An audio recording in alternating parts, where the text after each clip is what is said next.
Le mariage qui m'a le plus marqué dans ma vie était le mariage de ma cousine. À cause de ce mariage, j'ai décidé de ne plus jamais partir dans ce mariage. C'était à la soirée, dans la salle de fête. Vous connaissez les mariages des bobos, des tétés, tout ce luxe complexe là. Voilà. On était dans la salle de fête, en train de gérer bien le mariage. Tout s'est passé bientôt à l'épice. Mais directement, assis sur la place d'honneur où j'étais, je lève la tête, je remarque une jolie métisse belle, une métisse. J'ai dit, hey, je ne peux pas baisser la garde, je dois jouer dangereux, je ne peux pas baisser la côte. Et donc, pour Mimba, je Mimba. Parce qu'il fallait qu'elle me remarque, il fallait qu'elle sache que je suis là. Dans mon modèle, dans ma tête, sachant que j'étais le plus chaud de la soirée, il fallait aussi que je fasse les va-et-vient pour qu'elle remarque qu'il y a un beau gosse. Et quand il faisait un va-et-vient, quand elle me fixait du regard, moi aussi, il a fixé.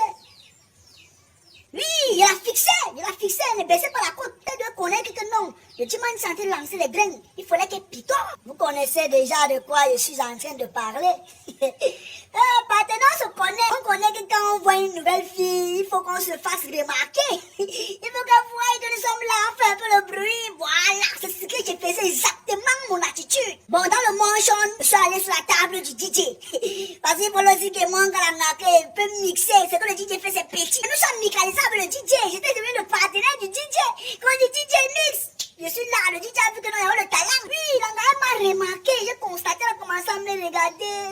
Oui, il m'a remarqué. Et lui, il ne pouvait pas baisser la garde, j'étais là. Je mixais, j'étais pas là-bas, la seule à me remarquer. Il y avait plein de gars. La majorité m'ont remarqué. On m'appelait seulement DJ Shirama. J'étais là, je mixais, je jouais au tangeré.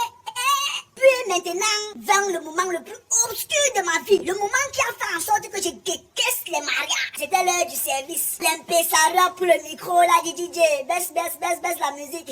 Et quand on parle de DJ, c'est tout le monde qui se tourne pour voir le DJ. Baisse la musique. L'MP Sarah, ça m'a tapé la phrase que tout le monde dans cette salle attendait. C'est l'heure du service. Chacun passe à la table. Servez-vous, il y a à manger pour tout le monde. Les gens étaient déjà servis. En même temps, la musique jouait. Bon, moi aussi. Je sais que je suis invité, je ne suis pas DJ, je vous rappelle, je suis juste venu pour aider le DJ. Je me suis aussi levé que maman aussi m'a servi. En me levant, mon pied a tiré le câble qui connectait tous les baffles de la salle. Les baffles sont tombés. Silence absolu dans toute la salle, tout le monde s'est tourné vers moi. Tous les regards sont rivés sur moi. C'est où j'entends seulement la voix de ma tante qui était là-bas au fond de la salle. Elle crie. Celui-là, c'était sûr que c'était lui. Il n'y a que lui qui peut faire ce genre de choses. Quand il voit la nourriture, il tremble comme s'il n'a jamais mangé. Mon frère, j'ai eu honte. J'ai eu honte, papa. Il fallait le voir, celui qui joue dangereux. Non, j'ai eu honte. Le genre de honte que... Si je pouvais disparaître, j'allais disparaître. Le DJ m'a même dit qu'il faut aussi le reprendre, que toi-même tu fais quoi là? Mais mon frère, même la voix j'avais. J'avais même le courage. J'allais parler devant les qui? J'allais dire quoi? Dès lors, moi, avec les mariages, plus jamais. Moi, mon oncle va m'excuser. Je lui ai dit cache aujourd'hui que ton mariage non. Félicitations à vous. Je dis ouais, monsieur, mon visage ici.